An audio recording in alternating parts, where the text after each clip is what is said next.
Un arbre arrogant. Il était une fois 2 arbres au milieu d'une forêt.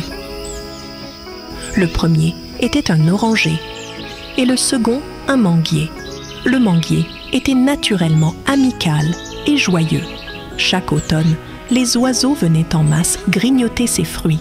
Les moineaux construisaient des nids sur ses branches et les hirondelles chantaient pour lui. L'arbre était ravi d'accueillir tous les oiseaux et de chanter avec eux. C'était un arbre gentil.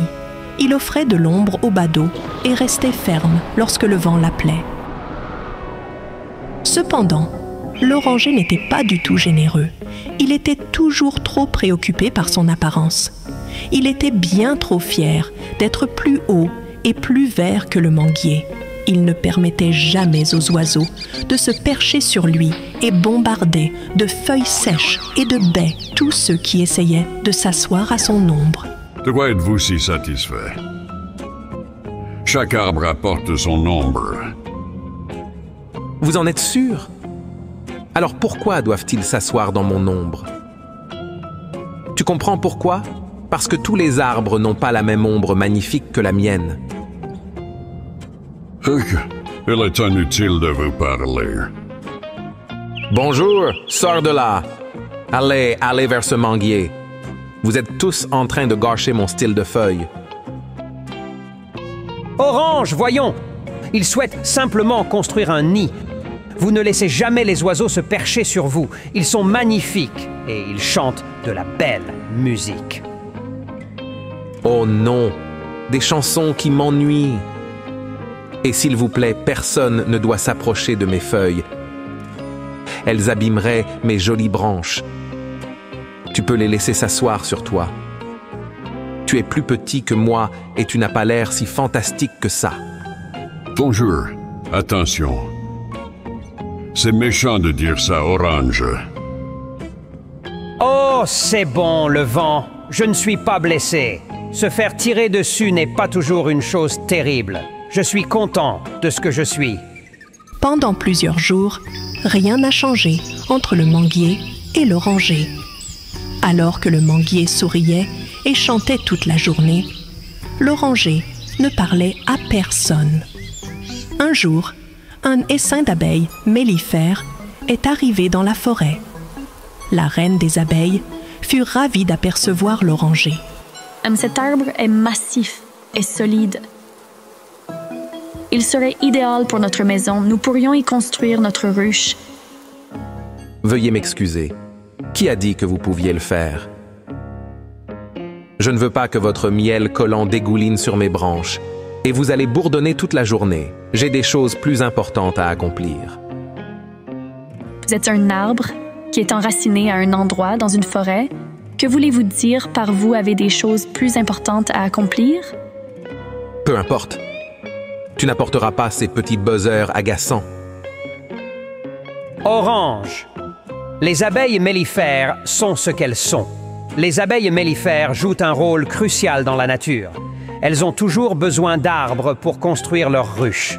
Comment la nature restera-t-elle équilibrée si nous ne nous aidons pas les uns les autres? Ah! La nature ne m'aurait pas fait si puissant et si beau si elle avait voulu que j'abîme ses branches. Je suis une magnifique créature naturelle. Alors, pour le bien de la nature, je vais rester belle. Et à quoi bon me faire la leçon? Faites-le si vous vous souciez de l'environnement. Tu laisses ces abeilles te construire un bee hive. Maintenant, si vous voulez bien m'excuser. Les remarques de l'oranger ont profondément piqué le manguier, mais il choisit de ne pas répondre. Il convoqua l'essaim d'abeilles et les encouragea à construire leur ruche sur ses branches. Ah, Mango, vous êtes très gentil. Nous voudrions installer notre ruche ici, miam. Vous avez un parfum si agréable. Oh, merci, Votre Altesse, je suis flatté. Les abeilles construisirent leur colonie sur le manguier et y vécurent heureuses. Le bourdonnement ou l'adhérence du miel ne dérangeait pas le manguier. L'oranger, quant à lui, n'arrêtait pas de crier après tout le monde. Hé, votre petit discours me dérange. Descendez d'un cran ou deux. Vous, les oiseaux, vous êtes si optimistes. Vous devez chanter tout le temps. Au bout d'un moment, cela devient ennuyeux. Quelques semaines plus tard, 2 bûcherons arrivent dans la forêt. Ils avaient besoin de bois pour construire des habitations. Ils arrivèrent au manguier et décidèrent de l'abattre. Ils découvrirent qu'il était idéal pour leur tâche. Cependant, l'un d'entre eux observa quelque chose. Attendez, qu'est-ce que c'est exactement? C'est une ruche d'abeilles. Si nous abattons cet arbre, les abeilles nous attaqueront. Oh oui, cherchons un autre arbre. Les bûcherons ont commencé à abattre l'oranger. Ils admirent la hauteur de l'arbre. Commençons par le fond de son écorce. En conséquence, les bûcherons ont commencé à faire tomber l'oranger. L'oranger s'est mis à pleurer. Il a eu peur de quitter la forêt. Les oiseaux et les hirondelles lui manquaient soudain. Aïe, ça pique. Quel plan ont-ils pour moi? Le manguier surveillait tout. Il a convoqué les abeilles. Hé, les abeilles, est-ce qu'il y a une effervescence? Bonjour, Mangue. Qu'est-ce qui s'est passé? Orange est en danger. Il faut l'aider. S'il vous plaît, il ne se préoccupe que de lui-même. Il est toujours en colère contre tout ce qui se passe dans la jungle. Pourquoi devrions-nous l'aider? C'est pour cette même raison que je lui ai demandé de vous aider. Mais il n'a pas aidé Queenie. Mango, je suis d'accord avec les abeilles sur ce point. Orange est constamment content de lui. Les bûcherons l'auraient laissé tranquille s'il avait laissé les abeilles construire la colonie sur lui. Il reçoit exactement ce qu'il mérite. Non, pas de vent! Le comportement d'Orange ne doit pas nous définir. Nous ne devons pas être durs avec les autres, simplement parce qu'ils sont impolis avec nous. Cette forêt est l'endroit où nous vivons tous. Nous ne pouvons pas abandonner Orange au moment où il a le plus besoin de nous. Oh, la mangue est correcte. Nous devons aider l'orange. Allez-y les buzzards. Allez, sortez, Orange a besoin de notre soutien. Toutes les abeilles sont sorties de la ruche et se sont dirigées vers les bûcherons. Elles ont commencé à bourdonner près de leurs oreilles et devant leurs yeux. Nous devons partir immédiatement. Ces abeilles vont nous piquer. Ce sera un supplice. Nous devons sortir d'ici.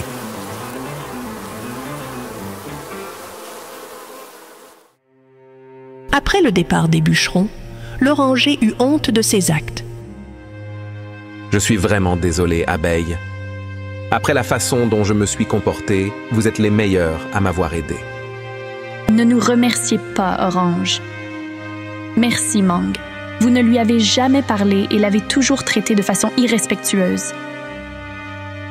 Mais c'est lui qui nous a encouragés à vous aider. Vraiment? Mangue, je m'excuse sincèrement. J'ai compris ce qui n'allait pas. Nous avons tous des qualités. Nous sommes tous uniques à notre manière. Je ne serai plus jamais snob et je n'offenserai plus personne. Veuillez accepter mes excuses, chacun d'entre vous. L'oranger avait compris son erreur. Après cela, il ne cria plus jamais après le vent ou les oiseaux. Il chanta avec le manguier et permit aux moineaux de faire leur nid sur lui. Le manguier et l'oranger étaient les meilleurs amis pour la vie. La fin. La chanson du rossignol. Cette histoire se déroule sous le règne des monarques d'Europe. Ce monarque possédait un magnifique palais, dont la partie la plus attrayante était son jardin luxuriant, rempli de fleurs de toutes sortes. Certaines de ces fleurs ne se trouvent que dans ce jardin et nulle part ailleurs sur la planète. Le jardinier les ornait de petites clochettes, Le jardin était si grand qu'en le parcourant du regard, on pouvait voir qu'il menait à la forêt. Une rivière traversait la forêt et, à côté, un arbre abritait un rossignol. Le rossignol chantait si bien que tous ceux qui entendaient ses mélodies étaient émerveillés. Les gens parcouraient de longues distances pour voir ce royaume, car il était si connu. Les écrivains créaient des écrits sur le royaume, et la plupart d'entre eux incluaient le rossignol et ses chants. L'un de ces livres fut lu un jour par le monarque lui-même. Il était plongé dans ses pensées alors qu'il lisait sur le rossignol. Quel est l'oiseau de notre royaume? C'est quelque chose dont je n'ai jamais entendu parler auparavant. Il convoque son premier ministre. Qu'est-ce que je lis exactement, monsieur le ministre? Dans notre pays, il existe un oiseau appelé rossignol, qui chante si bien qu'il est considéré comme la plus belle créature du monde entier. Comment se fait-il que nous n'en ayons jamais entendu parler auparavant? Je n'ai jamais entendu parler d'un tel oiseau, Votre Altesse. Allez le chercher et demandez qu'il se présente devant moi au tribunal d'ici ce soir. Votre Majesté, il est très plausible que les auteurs aient créé l'oiseau comme une créature de leur esprit, et que cet oiseau n'existe pas dans la réalité. Non, ce livre m'a été envoyé par le roi des Indes. Rien dans le texte ne peut être faux. Je voudrais entendre un rossignol chanter. Apporte-le-moi avant le soir, sinon tout le royaume sera puni. Comme vous le dites, Votre Majesté. Il interrogea tous ceux qu'il rencontrait dans le palais, en haut et en bas, à gauche et à droite. Mais personne n'avait entendu parler du rossignol. Il continua à poser des questions sur l'oiseau à tous ceux qu'il rencontrait. Finalement, il rencontra une petite fille. Le rossignol? Oui, je l'ai vu. Je l'ai aussi entendu jouer. Elle vit près de la rivière. Ils arrivèrent tous deux à l'endroit de la forêt où le rossignol chantait habituellement. Le rossignol se mit à chanter. La jeune fille dit « Voir! Regardez! C'est l'oiseau dont j'ai parlé! » Je n'ai jamais entendu un plus bel air. Quand le roi l'entendra, il sera ravi. Viens au palais, mon beau rossignol. Le roi veut t'entendre chanter. La demande du roi est un honneur pour moi. J'y assisterai sans aucun doute. Ils se rendirent au palais en emportant le rossignol. Le palais avait été richement décoré et brillait de 1000 feux. Tous les courtisans et les nobles étaient présents. Un support en or avait été spécialement érigé pour le rossignol. Le rossignol s'y posa et commença à chanter. Sa musique était si envoûtante qu'elle fit pleurer le roi. Ma bague en diamant devrait être portée autour du cou du rossignol. Non, Votre Majesté, rien ne m'attire. Ma récompense est que vous aimiez ma musique. Le roi ordonne que le rossignol reste au palais. Une cage dorée et décorée fut construite pour lui. Il est autorisé à voler 2 fois le jour et 1 fois la nuit. 12 soldats l'accompagnent et lui nouent un ruban cramoisi autour des jambes. Le rossignol n'aimait pas voler de cette manière. Cela dura des semaines. Un jour, quelqu'un envoya au roi une boîte sur laquelle était gravé le mot « rossignol ». Un nouveau livre sur le rossignol a certainement été écrit. Cependant, il n'y avait pas de livre dans le paquet. Le paquet contenait un rossignol incrusté de diamants, et lorsqu'on tirait sur sa queue, il chantait comme un vrai rossignol. Quel plaisir! Alors faisons-les chanter ensemble. Les 2 rossignols étaient faits pour chanter ensemble, mais leur son combiné n'était pas attrayant. Le vrai rossignol chantait ce qu'il voulait. Quant au rossignol artificiel, il ne connaissait que les airs qui avaient été préprogrammés. Seul le rossignol artificiel pouvait ensuite chanter. Sa voix ressemblait à celle d'un rossignol. Elle était magnifique, grâce à ses bijoux étincelants. Plus tard, le monarque exprima son désir d'entendre le vrai rossignol. Qu'est-il arrivé au rossignol? Quelqu'un a-t-il été témoin de son envol? Comment se fait-il que personne ne sache où il est allé? Il semble avoir quitté le palais. Tout le monde dans la cour était soulagé d'avoir le faux rossignol, qu'ils écoutaient à nouveau, se régalant de ses mélodies. Nous sommes ravis de ce cadeau du roi de l'Inde.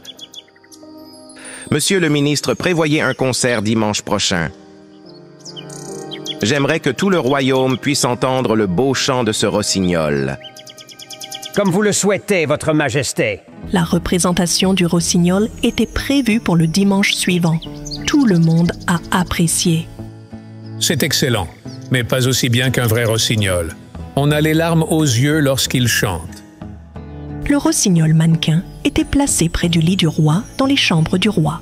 Le roi écoutait ses chants avant de se coucher et lui avait donné le titre de chanteuse royale.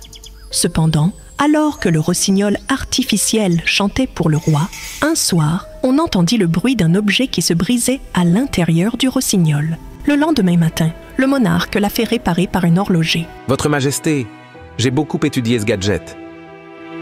Et si j'essaie de le réparer, il risque de perdre ses chansons. Je suis désolé de vous dire qu'il ne pourra plus jamais chanter.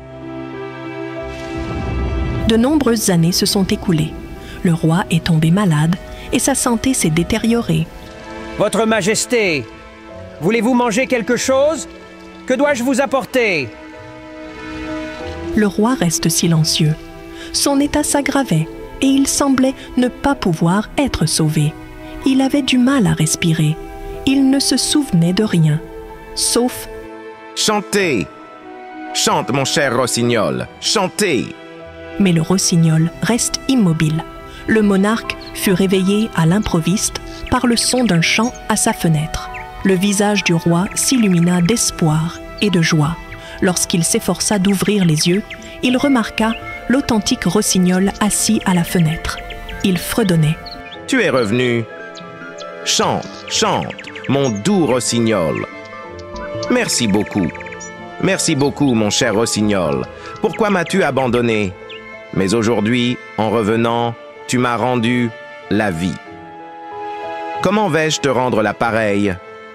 Votre Majesté, vous m'avez déjà donné un prix. Lorsque j'ai chanté devant vous pour la première fois, vous avez fondu en larmes. Quel plus beau prix pour un artiste! Reste toujours avec moi, mon cher rossignol. Ne chantez que lorsque vous en avez envie. Je ne t'y contraindrai plus jamais. Non! Votre Majesté, ce palais est trop grand pour moi. Je viendrai quand j'aurai envie de vous voir. Je construirai un nid à proximité. Et chaque fois que vous aurez besoin de moi, je volerai jusqu'à vous et je chanterai pour vous. Je vous dirai tout sur le royaume à travers ma musique. D'accord, je suis d'accord. Le rossignol s'est envolé pendant qu'il disait cela, et le monarque a reconnu que nous ne devrions pas mettre les oiseaux en cage et les asservir. Eux aussi ont le droit de vivre leur vie comme ils l'entendent. Personne n'a le droit d'asservir qui que ce soit. Existen volent libremen, et enchantant dans les arbres et les forêts que les oiseaux sont les plus beaux. La fin.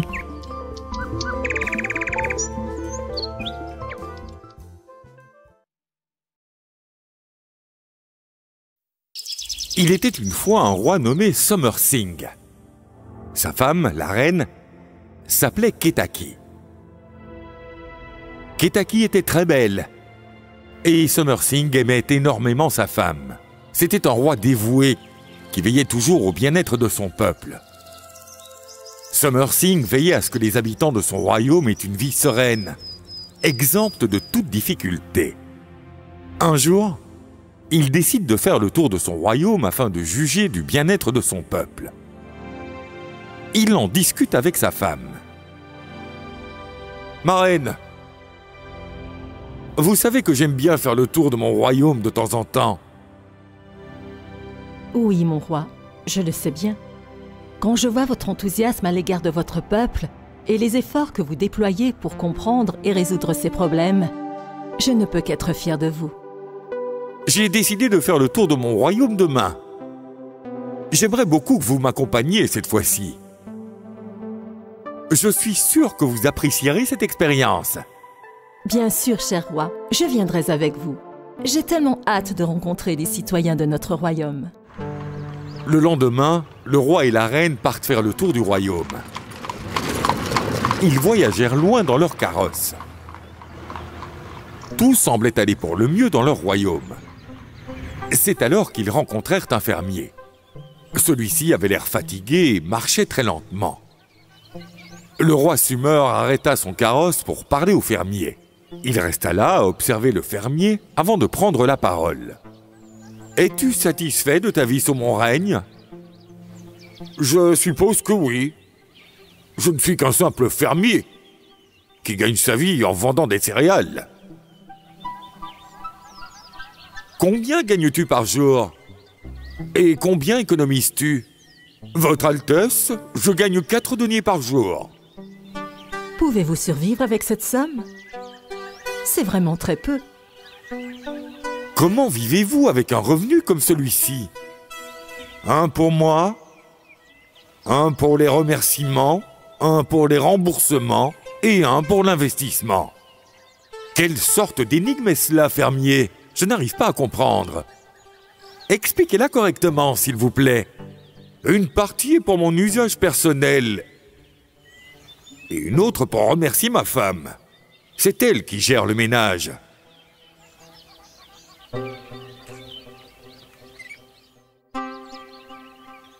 Une partie pour le remboursement. Cela signifie qu'elle appartient à mes vieux parents.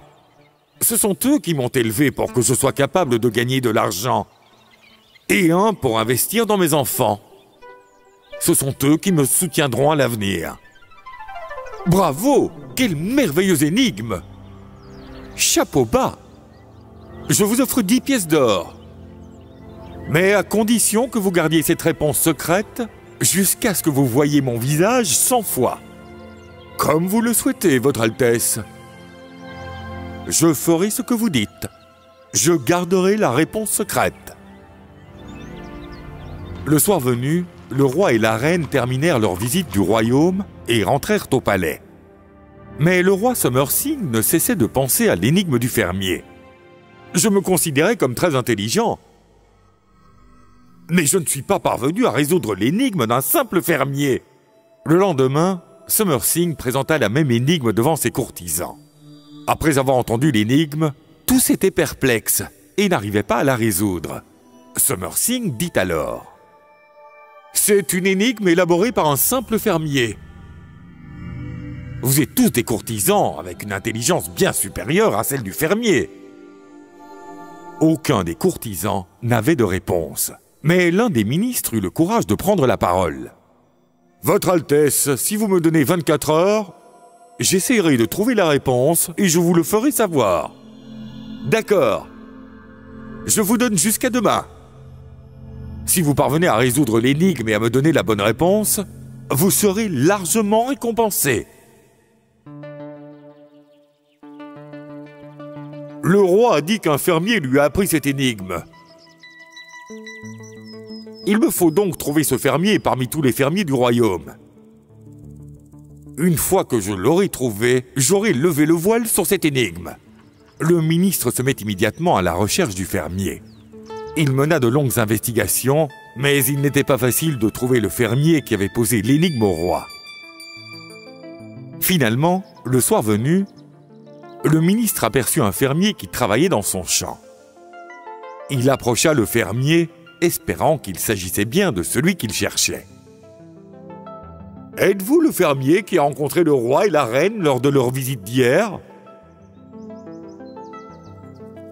Oui, monsieur, c'était moi. Mais pourquoi me demandez-vous cela ? Je suis un ministre du roi. À présent, donnez-moi sans tarder la réponse à l'énigme que vous leur avez posée. » Je ne peux pas le faire. Je dois suivre les ordres du roi. Il m'a fait promettre de ne révéler la réponse à personne. Tout d'abord, le fermier refusa. Le ministre lui proposa alors 100 pièces d'or. Le fermier accepta finalement et lui donna la réponse. Le ministre retourna au palais et présenta la réponse au tribunal dès le lendemain. Le roi comprit que le fermier avait trahi sa confiance. Il convoqua le fermier au palais. Il demanda alors au fermier d'expliquer pourquoi il n'avait pas tenu sa parole. « Vous souvenez-vous de ce que je vous ai demandé? De ne donner la réponse à personne avant d'avoir vu mon visage 100 fois. Avez-vous oublié cela? » « Non, pas du tout. J'ai tenu parole, Votre Altesse. » « Vous mentez. Quand avez-vous vu mon visage 100 fois? Monsieur le ministre m'a donné 100 pièces d'or en échange de la réponse à l'énigme. Ce n'est qu'après avoir vu 100 fois votre visage distingué sur les pièces que je lui ai donné la réponse. » Le roi fut très impressionné par la tactique intelligente et astucieuse du fermier. Il nomma le fermier membre de son conseil consultatif spécial. Cela prouve que si un homme utilise son cerveau de manière judicieuse, il peut réaliser des choses qui sont hors de sa portée. Lorsque le fermier eut l'occasion d'avoir une conversation personnelle avec le roi lui-même, il l'utilisa judicieusement pour créer une impression. Il posa une énigme difficile à comprendre. Il s'en remet au destin pour tenter de transformer sa chance.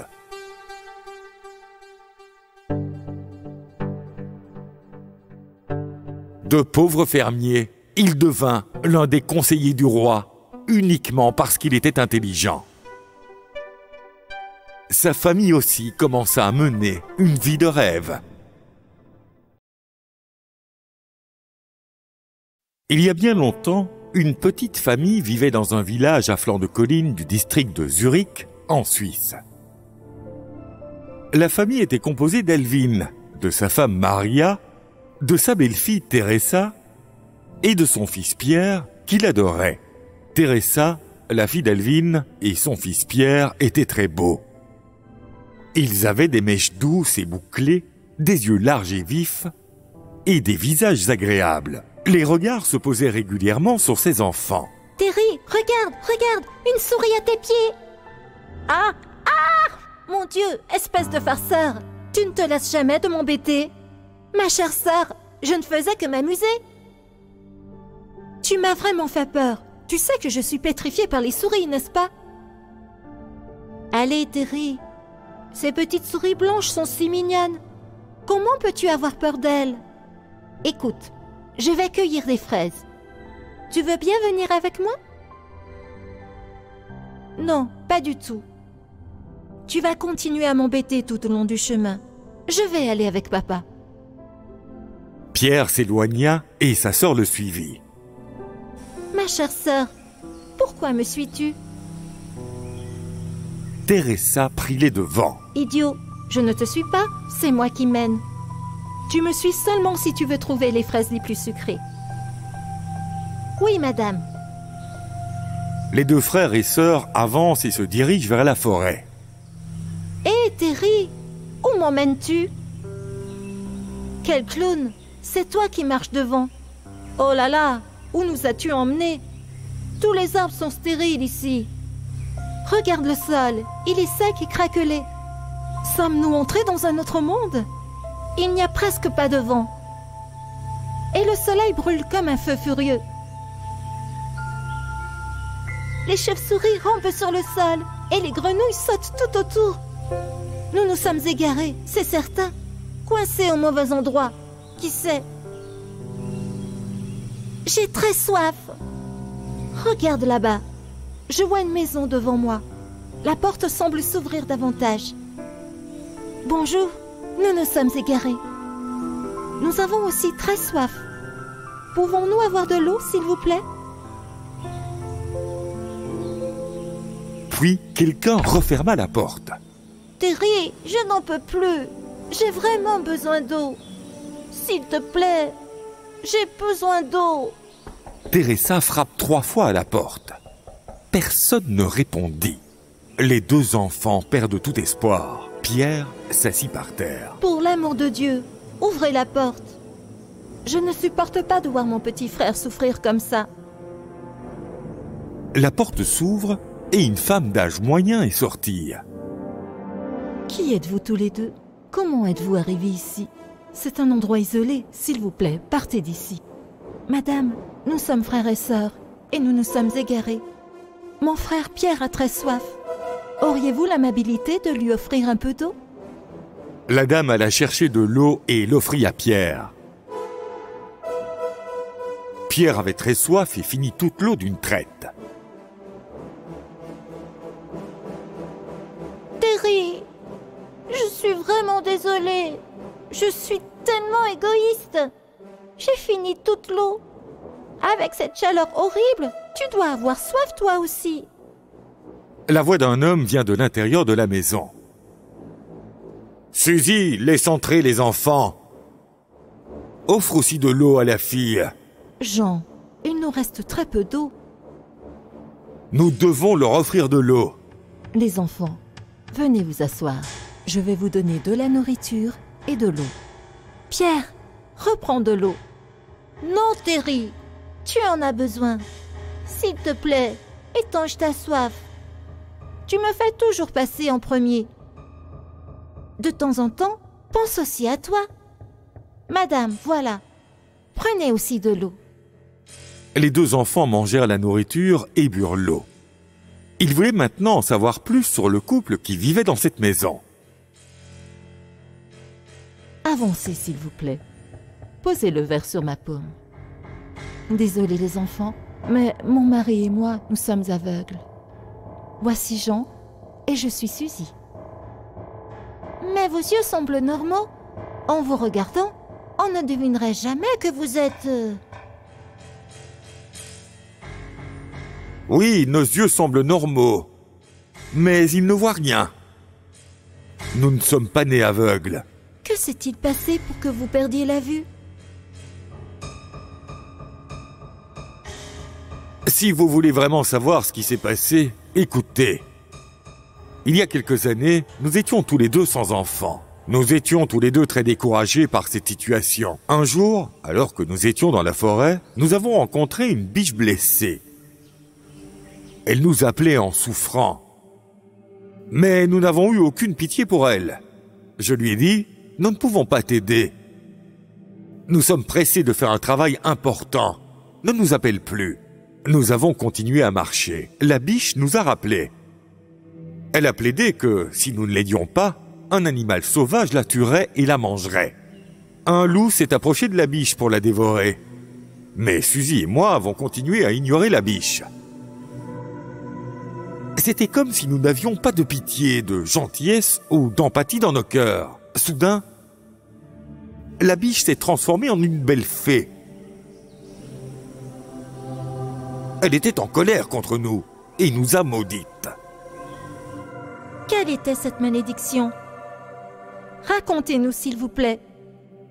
La fée nous dit que nous avons commis un péché en ignorant ses appels à l'aide. Elle nous a dit qu'elle n'avait pas d'autre choix que de nous punir parce que nous étions dépourvus de toute humanité ou bonté dans nos cœurs. Comme nous n'avions pas d'enfants, elle nous a maudits en nous disant que le jour où nos enfants naîtraient, nous deviendrons aveugles. Dès l'arrivée de notre premier enfant, nous perdrions la vue. Elle a dit que nous aurions 2 enfants, mais qu'ils nous seraient enlevés. Notre environnement deviendrait désolé et stérile.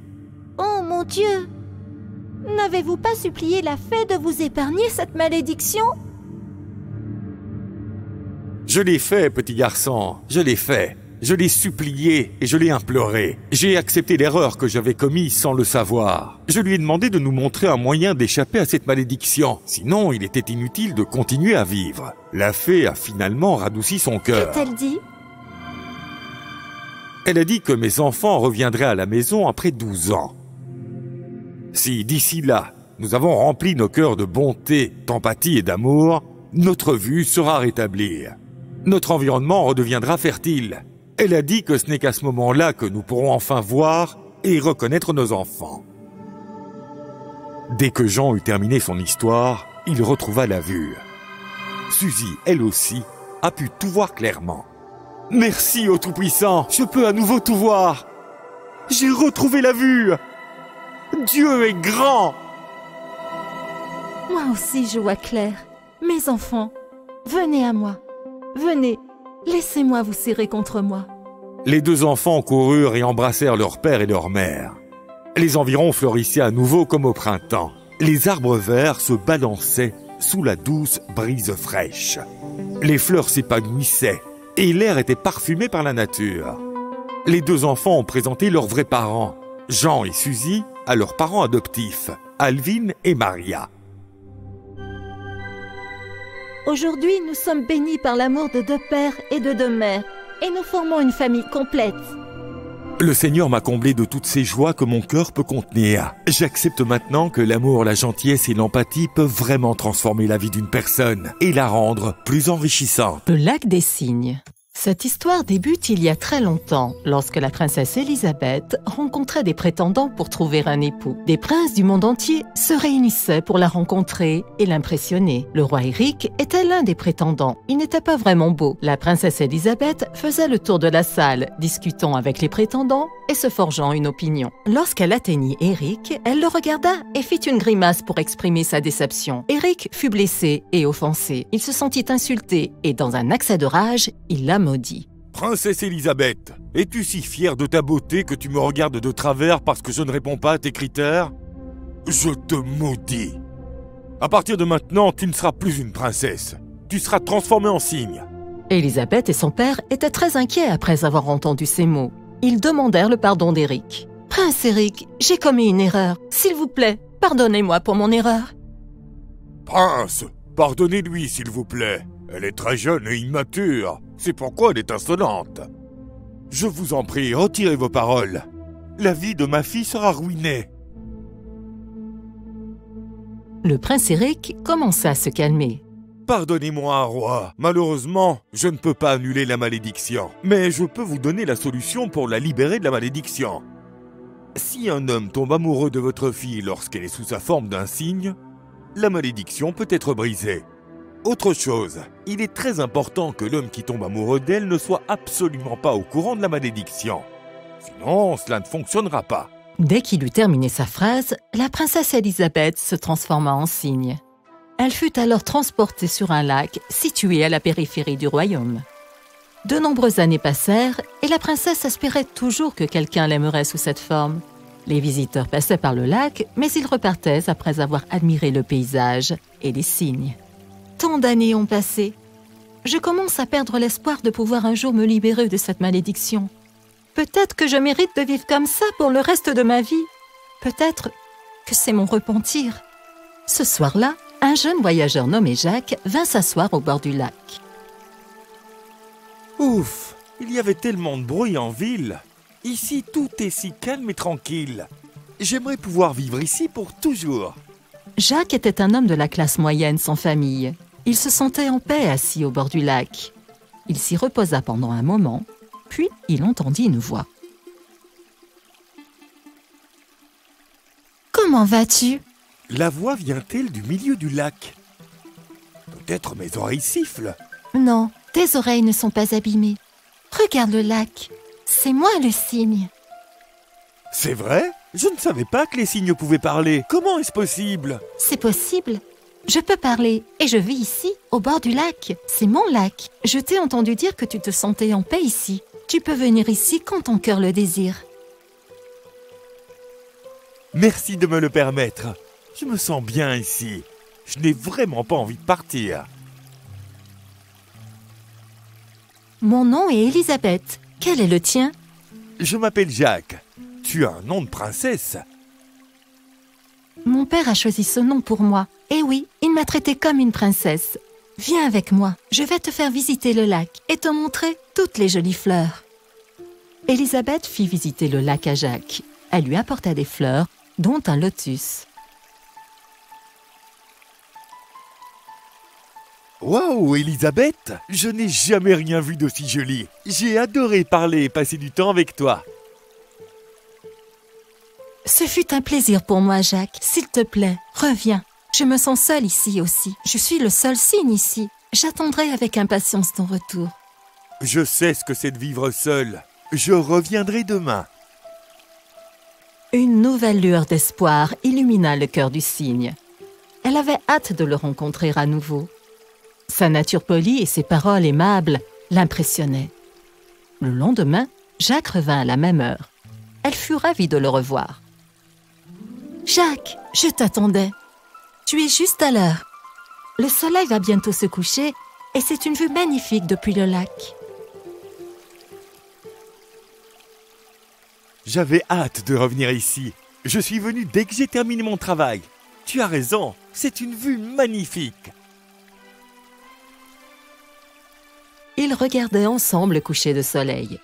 Jacques semblait très heureux. Élisabeth, tu avais raison, c'est un spectacle inoubliable. Je viendrai tous les jours pour le regarder avec toi. En effet, Jacques, c'est inoubliable. Mais une telle beauté est rarement appréciée quand on est seul. Je peux comprendre ta tristesse, Élisabeth, mais ne te considère plus comme seule. Je suis là avec toi. Je serai toujours là pour toi, quoi qu'il arrive. En entendant Jacques dire ces mots, Élisabeth versa des larmes de joie.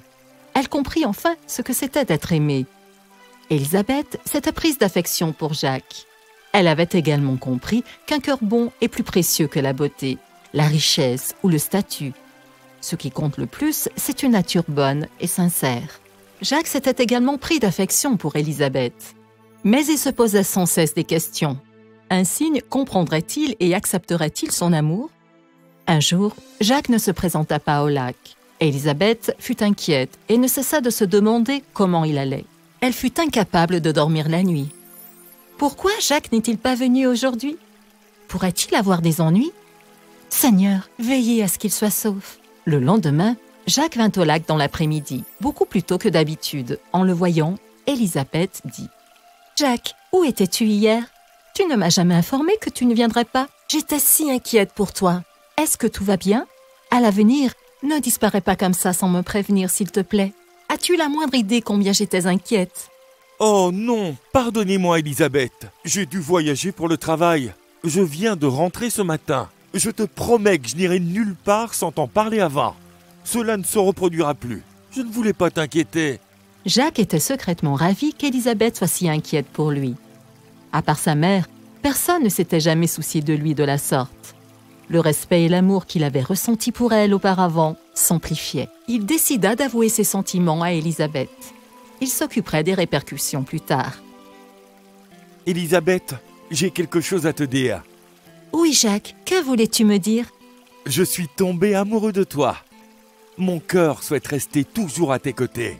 Quand je me réveille le matin, j'attends avec impatience le moment où je pourrai venir ici et être avec toi. Dès que Jacques prononça ces mots, le cygne se transforma à nouveau en la belle princesse. Jacques était stupéfait et lui demanda « Élisabeth, comment t'es-tu transformée en humaine? Es-tu une véritable princesse ?» Oui, mon cher Jacques. Il y a quelques années, j'avais insulté un prince sur son apparence et il m'avait maudite. Je devais vivre la vie d'un cygne jusqu'à ce que quelqu'un m'aime vraiment, quelle que soit ma forme. Je m'étais faite à l'idée que je mourrais en tant que cygne. Mais ton amour véritable m'a maintenant libérée de la malédiction. Si tu es une princesse, comment vas-tu passer ta vie avec un homme ordinaire comme moi? Tu es le seul à m'avoir appris le vrai sens de l'amour. Aucun roi ou prince ne peut se comparer à un homme ordinaire qui est capable d'aimer un cygne. La vraie richesse d'un homme, c'est sa nature, pas son statut. Et je n'ai jamais rencontré quelqu'un d'aussi riche que toi. Je veux t'épouser, Jacques. Je veux faire de toi mon compagnon de vie. Veux-tu m'épouser? Oui, Élisabeth, je t'aime aussi. Je ne peux même pas imaginer une vie sans toi. Jacques et Élisabeth se marièrent. Jacques devint aussi l'héritier du trône. Ils vivèrent ensemble une vie heureuse et paisible. Fin. La vie d'Alexa en prison. Il y a très longtemps, le roi et la reine d'Angleterre avaient un fils nommé Kevin. Il voulait qu'il épouse une princesse et avait commencé à faire leurs recherches. Mais le destin lui réservait autre chose. Un jour, le roi et la reine décidèrent d'avoir une discussion avec Kevin. « Pourquoi n'acceptes-tu aucune des princesses que nous t'avons proposées? Tu continues à refuser sans donner de raison précise. » Mère, je ne dirai pas oui tant que je ne sentirai pas que cette personne est faite pour moi. Oui, pourquoi pas? Continue jusqu'à ma mort.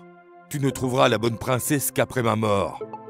Tu sais que ce n'est pas vrai, père. Je n'ai simplement pas encore rencontré celle avec qui je veux passer le reste de ma vie. Quand je l'aurai trouvée, je me marierai sans aucun doute. Un jour, le prince Kevin et ses gardes passèrent par le village voisin en route pour une expédition de chasse. Il remarqua par hasard une pauvre fille nommée Alexa avec ses parents. Alexa portait ses parents malades dans 2 paniers, soutenus par un bâton sur ses épaules. Elle les emmena chez le médecin du village. Kevin l'observa pendant un moment. Le lendemain, lors d'une assemblée de la cour à laquelle tout le monde assistait, un ministre entra en scène. « Ministre, je vous prie de vous renseigner sur cette fille. J'ai décidé de l'épouser. » Vive le roi et la reine et notre prince bien-aimé! Nous avons déjà tout découvert. La fille s'appelle Alexa et elle est l'enfant unique de parents très pauvres. Les parents ne se portent pas bien du tout. Ce que vous avez vu, c'est Alexa emmenant ses parents chez le médecin local. Merci pour cette information, monsieur le ministre. Mère, père, je veux épouser Alexa et personne d'autre. Est-ce que tu as encore toute ta tête, prince Kevin? Elle ne pourra jamais vous égaler. Vous êtes un prince et elle une simple pauvresse.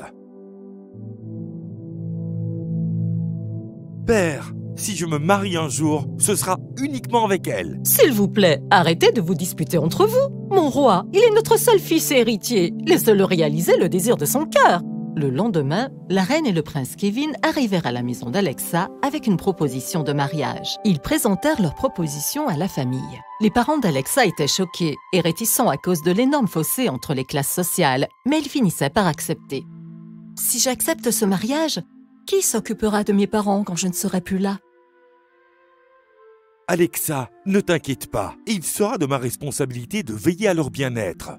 Ils ne subiront jamais aucune sorte de souffrance, même après notre mariage. La reine croisa les mains et demanda aux parents d'Alexa. « Peut-on supposer que vous acceptez cette proposition ?»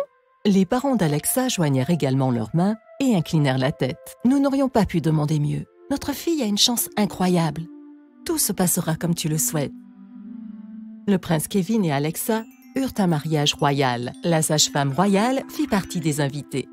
En voyant Alexa, elle fit une prédiction. « Vive le roi et la reine !»« Ça me brise le cœur de dire ça, mais je dois le faire. Alexa causera la mort du prince Kevin. » En entendant cela, la reine se mit à sangloter et dit « Qu'est-ce que tu dis? S'il te plaît, retire ces paroles sinistres. S'il te plaît, dis que ce n'est pas vrai. » Maintenant, voyez-vous combien le choix du prince est grand? Il a invité sa mort au palais et maintenant il est épousé. Je ne crois pas à tout ce charabia. Mère, j'ai fait un vœu à Alexa, jusqu'à ce que la mort nous sépare. S'il vous plaît, ne soyez pas imprudent, mon prince. Mes prédictions se sont toujours réalisées. Soyez prudent. Après une longue et fastidieuse discussion, Kevin accepta de garder Alexa emprisonnée dans un cottage situé dans un domaine royal. Il pensa que de cette façon, il pourrait toujours garder un œil sur elle. Mais un jour... Au secours! Au secours! Quelqu'un! Sauvez-moi de ce serpent! Kevin entendit ces cris et se précipita hors du palais pour la sauver. Mon cher Seigneur, suis-je à ce point lié par ma promesse que je ne peux même pas protéger ma propre femme du mal? Alexa regarda le serpent et trembla de peur. N'aie pas peur. Je ne te ferai aucun mal. J'ai juste besoin d'un peu d'espace dans ta maison. Fais-moi confiance. Je ne te ferai aucun mal. Très bien. Si c'est le cas, vous pouvez rester ici. Je vis seule depuis un certain temps de toute façon. Alexa et le serpent commencèrent à vivre ensemble en harmonie.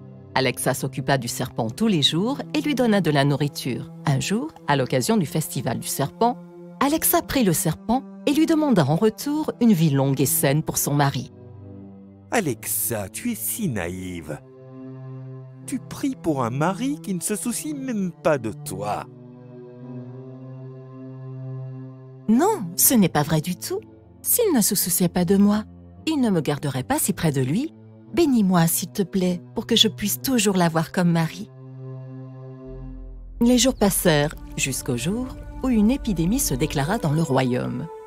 Tout le monde avait été touché par la maladie, y compris le roi, la reine et Kevin. Alexa fut heureusement épargnée. Quand elle apprit qu'ils furent alités, elle fut remplie de tristesse. « Je dois aller au palais pour m'occuper de ma famille. » Alexa, as-tu oublié ta promesse? Je me souviens de la promesse, mais je ne peux pas oublier où est mon devoir. Ils ont besoin de moi aujourd'hui. Il n'y a pas de personnel pour s'occuper d'eux au palais. J'ai foi en mon Dieu. Il ne me fera jamais perdre la face. Ne craignant pas les conséquences de l'épidémie, Alexa se rendit au palais et commença à soigner le roi, la reine et Kevin.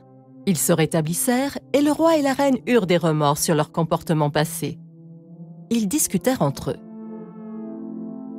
« Nous avons commis un péché en ne reconnaissant pas sa véritable nature altruiste. » Le roi et la reine réalisèrent leur folie. Ils demandèrent son pardon. « Pardonne-nous, mon enfant. Nous avions été aveuglés par l'amour que nous avions pour notre fils. »« Non, mère, oublions le passé. Vous n'avez pas besoin de vous excuser. » Le serpent s'approcha d'eux et, sous leurs yeux, il grossit considérablement. Tout le monde le regardait avec peur. Le serpent parla.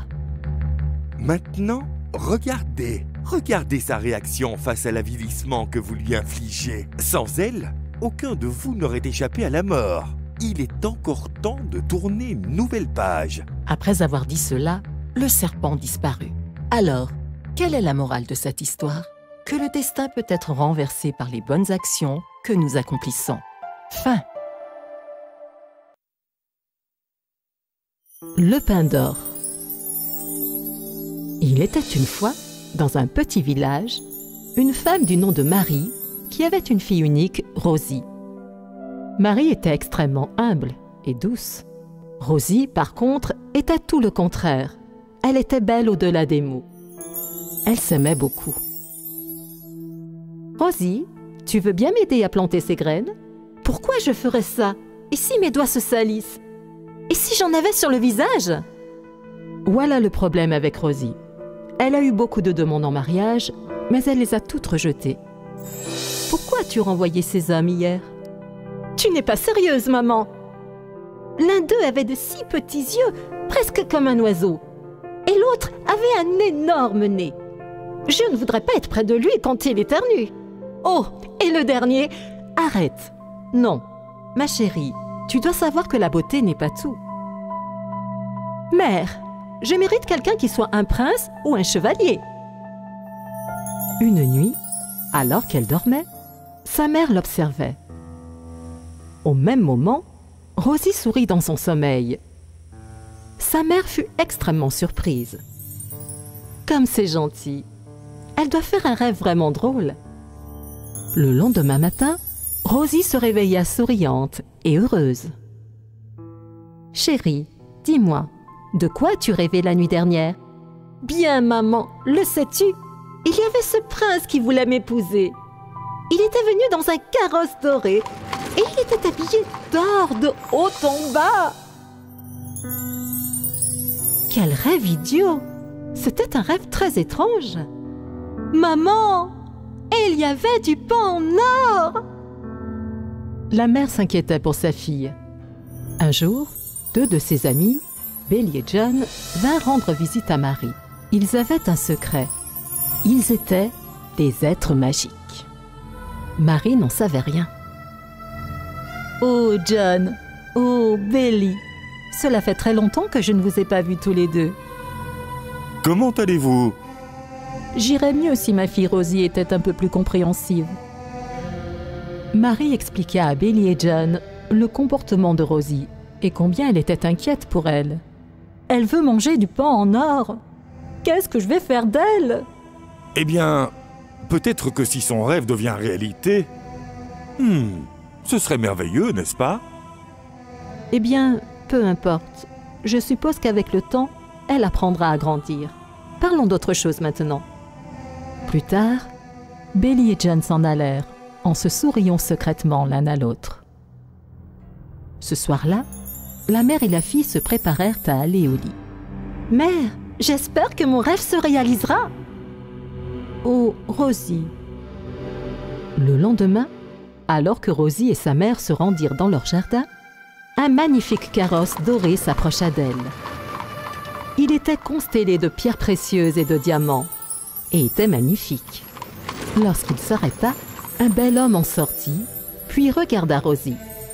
Elle tomba amoureuse de ce bel homme. « Maman, mon rêve devient réalité !» Quoi?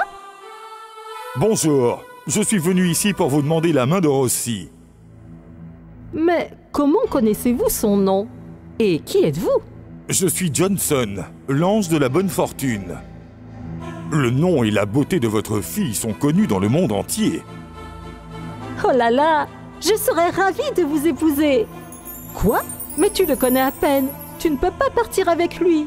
Oh, quelle bêtise. Il est riche et beau. Qu'est-ce que je pourrais vouloir de plus? Jackson, j'accepte votre proposition. Et sur ce, elle monta dans son carrosse et sans même dire au revoir à sa mère, partit avec l'ange. Alors qu'il voyageait, le carrosse entra soudainement dans un portail magique. Là, il traversa une mer déchaînée. Le carrosse se heurta et Rosie eut peur. Ne t'inquiète pas, ma chère. Tout ceci sera bientôt terminé. Au moment où il dit cela, le carrosse franchit un autre portail et arriva dans l'allée d'un immense et magnifique château doré. Rosie était émerveillée par toute la beauté qu'elle voyait. Je savais que je méritais tant de richesses. Je savais que ça te plairait. Tout ce que tu veux, tu le trouveras ici. De la plus belle des robes à la plus savoureuse des nourritures. Tout cela dans mon palais. Eh bien, en parlant de nourriture, j'ai vraiment faim après ce tour de manège. Je suis affamée. Puis-je avoir de cette savoureuse nourriture? Oui, bien sûr. Voilà, je te présente Bélissa. Elle t'apportera tout ce que tu veux. Salut Rosie, j'ai tellement entendu parler de toi. Tu as faim? Viens, je vais te chercher à manger. Oh, merci! Ils entrèrent dans la salle à manger, et là, sur la table, se trouvait la nourriture la plus étonnante que Rosie n'ait jamais vue. La nourriture est incroyable! Le pain doré, comme c'est bon! Cette confiture sera très belle et aura un goût délicieux avec le pain. Elle prit une tranche avec la confiture de rubis dessus et prit une énorme bouchée. C'est dur! Je ne peux pas manger ça. Eh bien, c'est du pain en or. Mais si tu ne peux pas le manger, est-ce que je dois te donner du pain d'argent à la place? Mais je veux du pain normal. Le pain que je peux manger comme chez moi. Tu n'en as pas? Pas du tout. Tu dois manger de l'or. Rosie regardait la nourriture, mais elle avait le cœur brisé, car tout ce qu'il y avait était immangeable. Elle se mit à pleurer. Oh, laissez-moi partir. Je ne veux rien de tout cela. Mais la nourriture est vraiment bonne. Tiens, je vais goûter des pommes de terre dorées. Elles sont très bonnes. Et après, tu te marieras avec moi. Et tu devras manger tout ça. Non, je ne veux pas me marier avec toi. Je veux rentrer chez ma mère. Laisse-moi rentrer chez moi. Bélissa et Johnson se regardèrent et se firent un clin d'œil. Eh bien, si c'est vraiment ce que tu veux, alors je vais te ramener chez toi. Johnson ramena Rosie chez elle. Dans la voiture, elle commença à réfléchir profondément au choix qu'elle avait fait. Quand elle arriva chez elle, elle courut embrasser sa mère. « Maman, je suis de retour !»« Rosie? Oh, je pensais ne jamais te revoir. »« Oh, maman, je t'aime tellement. Et tu avais raison. » Elle raconta tout à sa mère sur ce qui s'était passé. « Je suis vraiment désolée de la façon dont j'ai agi, maman. »« Oh, ma chérie, ce n'est pas grave. Tu savais que tu faisais des erreurs. Viens, on va manger. » Depuis ce jour, Rosie changea ses habitudes et, lentement, elle commença à devenir plus gentille. Fin.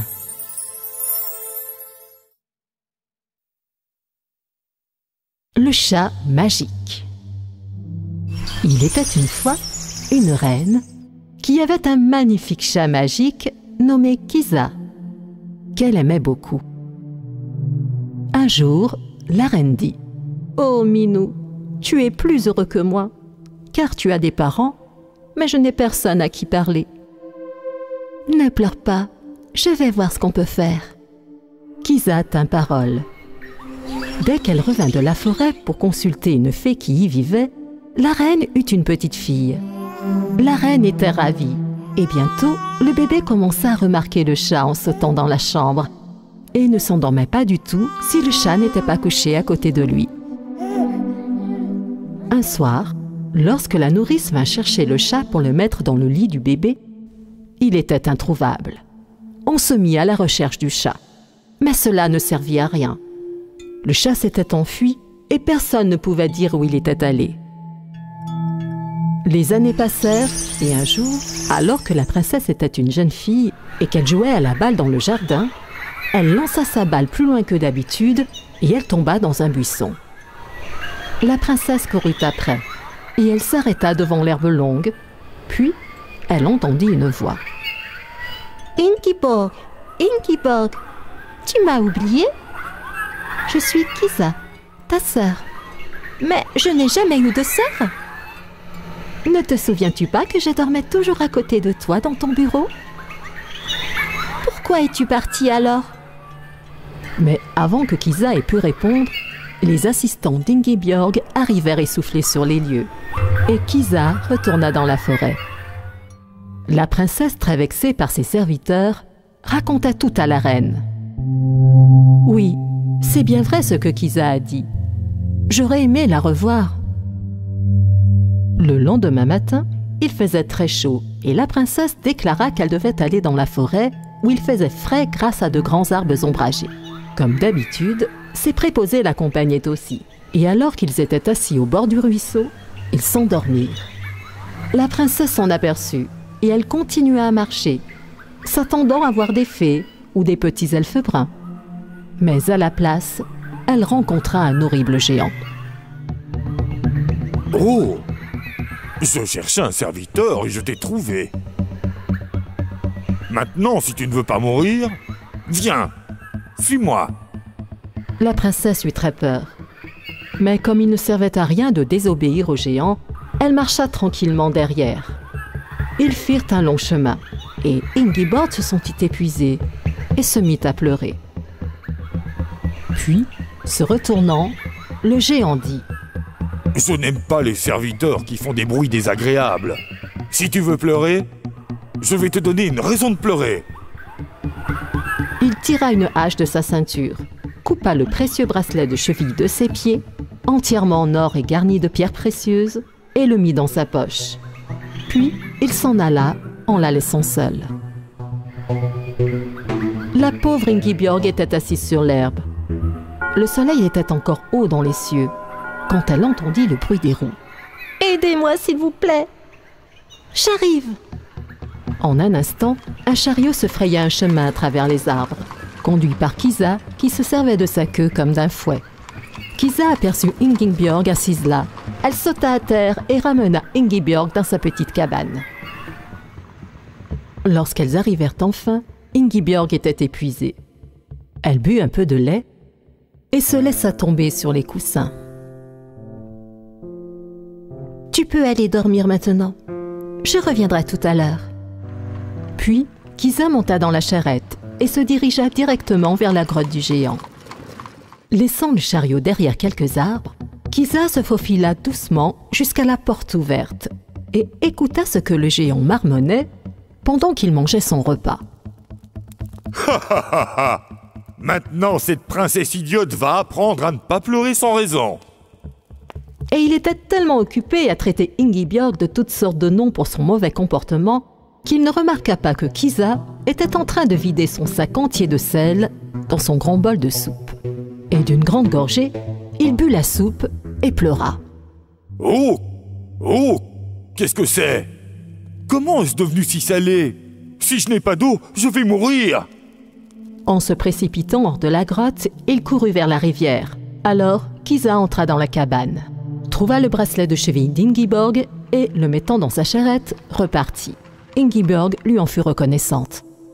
Kisa arriva, tenant dans ses mains le précieux bracelet de cheville de la princesse. « Oh, merci Kisa. Ce bracelet de cheville m'est très cher et tu l'as trouvé. Je te remercie beaucoup. Demain, je te ramènerai chez toi. » Et c'est ce qu'elle fit. Et quand Kisa conduisit le chariot jusqu'à la porte du palais, et que le roi et la reine virent leur fille perdue assise à côté d'elle, ils demandèrent à Kisa ce qu'elle souhaitait comme récompense. « Nous en reparlerons plus tard. » Elle fit sa plus belle référence et fit demi-tour. La princesse était très malheureuse quand Kisa la quitta. Elle ne voulait ni manger, ni boire. « Si cela continue, notre fille va mourir. » Y a-t-il quelque chose que nous n'avons pas essayé? Nous n'avons pas essayé le mariage. Essayons de la marier à quelqu'un, ça lui remontera peut-être le moral.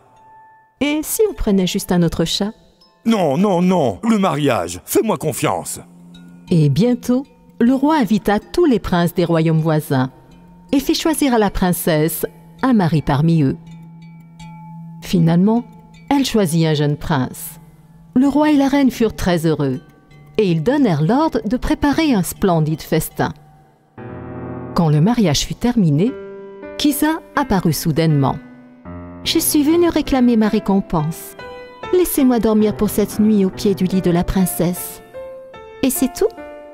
C'est suffisant. » Et quand le matin se leva, ce n'était pas un chat qui était couché au pied du lit de la princesse, mais une autre belle princesse. J'étais enchantée par une fée malveillante. Je ne pouvais pas me libérer avant d'avoir fait une bonne action.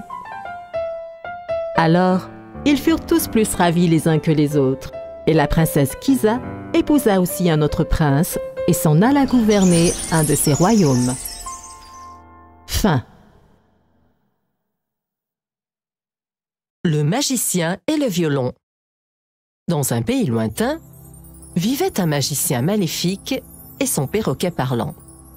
Il avait l'ambition de régner sur le monde entier. Il visitait différents royaumes pour les contrôler. Pour cela, il s'installait dans les forêts qui se trouvaient entre les royaumes. Par une nuit noire, le magicien fut occupé à créer des sorts pour augmenter son pouvoir. Ah, c'est fait. Maintenant, il est temps que ce royaume soit à moi. Je devrais aller dehors et enterrer la graine magique dans le sol. Maître, je comprends que tu fais de la magie, mais pourquoi enterres-tu des graines dans chaque royaume? Tu ne comprendrais pas, mon petit oiseau. Je le fais pour que les gens de ce royaume restent sous mon contrôle, même quand je ne suis pas là. Tu veux dire que toute ta magie est emprisonnée dans des graines? Voilà, tu as tout compris. Après que le magicien et le perroquet eurent enterré la graine, ils commencèrent à marcher vers leur hutte. C'est alors qu'ils entendirent le son mélodieux d'un violon. Le magicien regarda autour de lui pour trouver la source de la musique. Hé, perroquet, d'où vient cette douce musique? Va le découvrir. Oui, maître. Le perroquet s'envola pour retrouver la source de la musique. Bientôt, il revint vers son maître avec des informations. Maître, le son mélodieux du violon provient d'une belle fille qui semble pleurer. Allons découvrir le mystère derrière ces pleurs et cette musique. Le méchant magicien se transforma d'abord en un beau prince et se dirigea ensuite vers la jeune fille. Nous sommes en pleine nuit. Pourquoi es-tu assise ici seule à pleurer dans cette forêt dense? Je ne suis pas seule. J'ai mon violon pour me tenir compagnie. Après la mort de mes parents, mes frères ont essayé de me marier à un riche ivrogne en échange d'argent. C'est pourquoi je suis ici, assise dans la forêt. Je vois. Quel est ton nom? Je peux te le dire très facilement. Je suis un magicien. Veux-tu m'épouser? Je m'appelle Saloni. Pourquoi ne voudrais-je pas t'épouser? Vous avez l'air d'un beau prince et vous semblez vous préoccuper de moi. Je vais certainement vous épouser. Mais à une condition. Tu dois jouer de ton violon pendant que je fais ma magie. Pourquoi pas? Je pourrais jouer du violon pour mon partenaire de vie jusqu'à l'éternité. Le perroquet était extasié d'entendre tout cela. Qui va bientôt se marier? Mon maître se marie! Le magicien et la fille se marièrent. Les jours passèrent et la jeune fille observa secrètement son mari en train de faire de la magie noire. Elle se rendit compte qu'il avait de mauvaises intentions. Elle essaya de le convaincre de ne pas utiliser la magie à des fins malveillantes. « Je t'ai vu faire de la magie noire hier. Que vas-tu obtenir en contrôlant l'esprit des gens? » Je vais faire ce que je pense être juste. La prochaine fois que tu interféreras dans ma magie, je piégerai ton âme aussi. Le perroquet tenta de calmer la situation.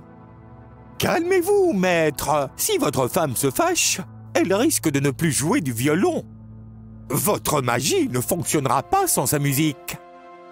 Je souhaite être l'homme le plus puissant du monde. Mais ce n'est possible que lorsque tu joues du violon. Quand je suis captivé par les mélodies, je suis capable de pratiquer ma magie. Je refuse de faire ça. Lorsqu'elle refusa de jouer du violon, le magicien lui retira le collier du cou. Il emprisonna alors par magie sa force vitale dans le collier. Il se rendit sur une falaise et jeta le collier dans une gorge. J'ai jeté le collier qui contient ton âme dans une gorge. Le jour où toi ou quelqu'un d'autre parviendra à trouver ce collier, tu seras libéré de mon contrôle. Ce sera le jour où j'arrêterai définitivement de pratiquer la magie noire. Comment peux-tu faire ça à ta propre femme? Maintenant, ma chère, tu vas faire ce que je dis. Commence à jouer du violon. Chacune de tes respirations est maintenant contrôlée par moi.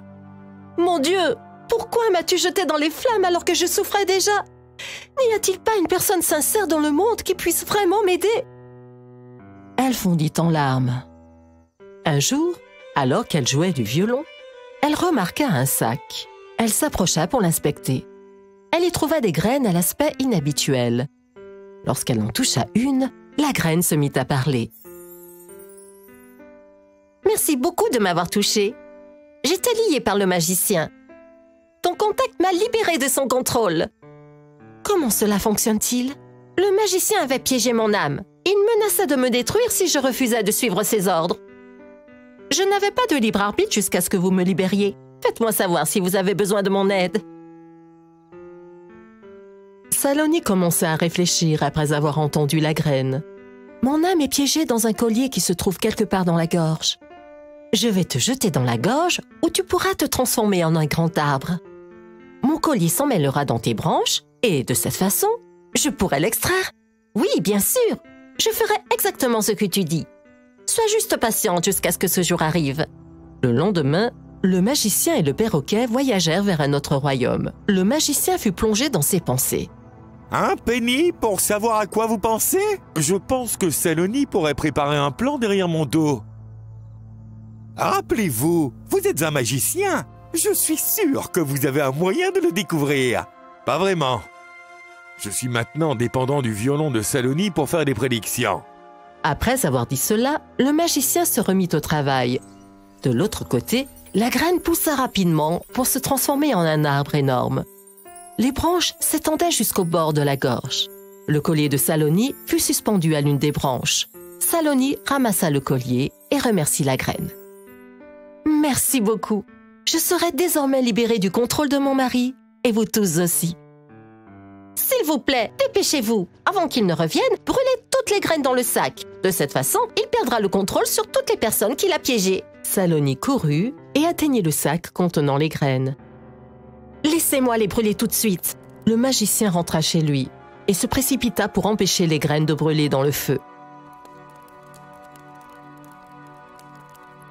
Non! Mais il fut trop tard. Les graines furent brûlées avant que le magicien ne puisse faire quoi que ce soit. Il perdit tous ses pouvoirs magiques. Saloni fut maintenant libérée de son contrôle. Comment as-tu pu faire ça? J'ai perdu tous mes pouvoirs magiques. Que vais-je faire maintenant? Saloni le réconforta et lui fit comprendre que le monde avait encore beaucoup à offrir. Elle lui expliqua comment elle pouvait encore mener une vie normale et heureuse ensemble.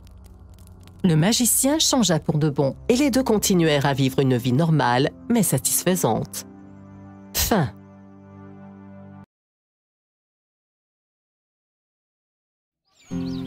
Le roi François, à la tête de son royaume, vivait avec sa femme Elina et son fils, le prince Harry.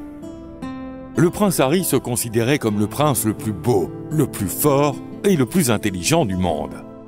Il n'arrêtait pas de regarder son reflet dans un beau miroir et s'admirait sans cesse. Il était aussi colérique, vaniteux et grossier sans s'en rendre compte. Le personnel du palais était terrifié par ces accès de colère. Ils essayaient de l'éviter s'ils le voyaient dans les parages.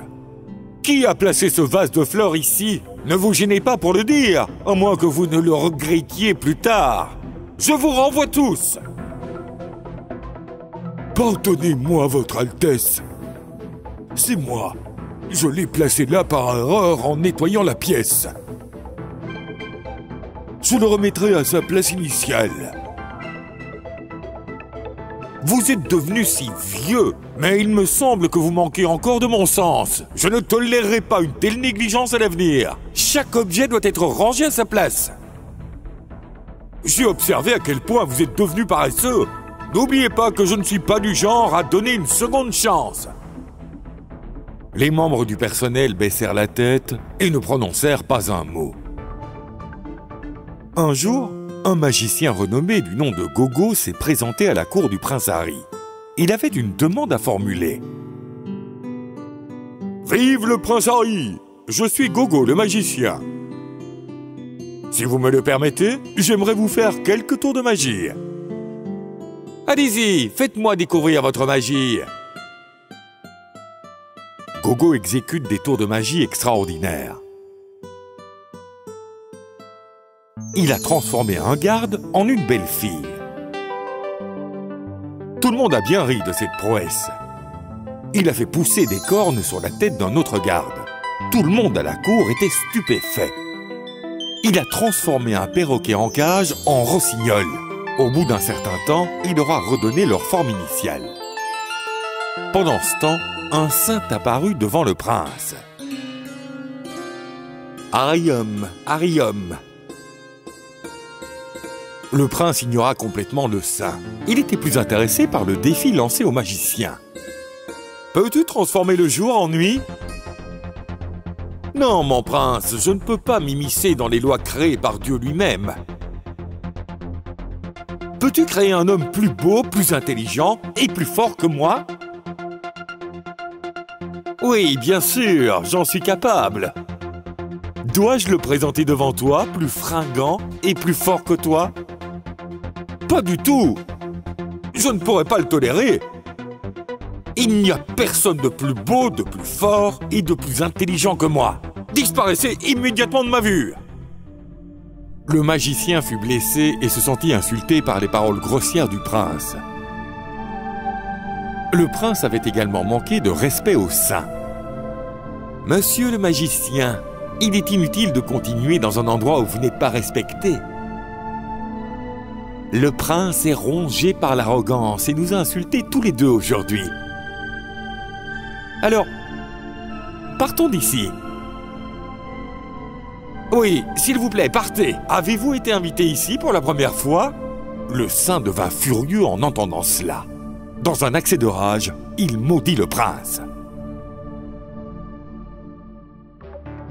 Cette apparence dont tu es si fier, cette soi-disant intelligence et cette force dont tu te vantes, tout cela te sera enlevé. Tu seras prisonnier d'un miroir. Un miroir qui sera bien plus beau que toi. Dès que le saint a prononcé ces mots, le prince a été enfermé dans un beau miroir.